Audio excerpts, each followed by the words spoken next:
Imaginez être trahi pendant toute une vie par votre propre famille. Et c'est ce que vivent sans le savoir des milliers d'agriculteurs. Aujourd'hui, on va parler de la face sombre des coopératives agricoles, des structures créées en théorie par et pour les agriculteurs, mais qui en réalité parfois les trompent pour leur propre profit. J'ai notamment reçu un témoignage très rare d'une fille qu'on va appeler Charlotte. C'est une ancienne salariée d'une grande coopérative et elle m'a expliqué comment elle avait été amenée à arnaquer les personnes qui la faisaient vivre. Charlotte, son job à la base, c'est de vendre des pesticides aux agriculteurs de la coopérative. Et pour ça, le groupement organisait des Fawning Roundup. En gros, on rassemble tous les commerciaux 2 jours dans un hôtel 4 étoiles et on organise une grande compétition. Ça débute avec une présentation de cadres des géants des pesticides et là, ces industriels dictent les arguments commerciaux de leurs derniers produits aux techniciens de la coopérative. Ensuite, c'est le top départ. Charlotte et tous ses collègues prennent leur téléphone, leur listing de clients avec l'objectif de vendre un maximum de pesticides à un maximum d'agriculteurs.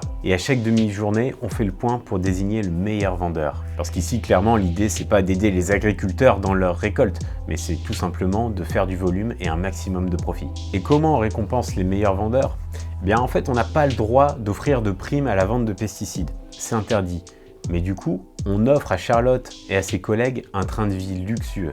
Elle me dit qu'elle est partie au Canada, en Afrique du Sud, en Ukraine. Elle a même été invitée à la finale de la Coupe du Monde en Nouvelle-Zélande. Parfois, il y avait même des soirées à Paris qui finissaient au Crazy Horse, au Moulin Rouge, dans des hôtels luxueux. Et là, parfois, on invitait même quelques agriculteurs. Enfin, comme me le dit Charlotte, on invitait les plus gros qui avaient 500 hectares. Pas le petit paysan. Ce qui est important de comprendre, c'est que tous ces excès sont absolument ignorés des paysans qui sont pourtant les propriétaires de la coopérative et qui la financent. On peut se demander combien on aura l'occasion une fois dans sa vie de faire un des voyages qu'on a offert à Charlotte. D'ailleurs, Charlotte, quand elle retourne dans les champs face aux agriculteurs, elle se garde bien de raconter la vie de rêve qu'elle mène grâce à eux. Quelques mois plus tard, Charlotte change de poste, elle passe au service environnement. Là, ça y est, elle doit au contraire aider les agriculteurs à réduire leur utilisation de pesticides.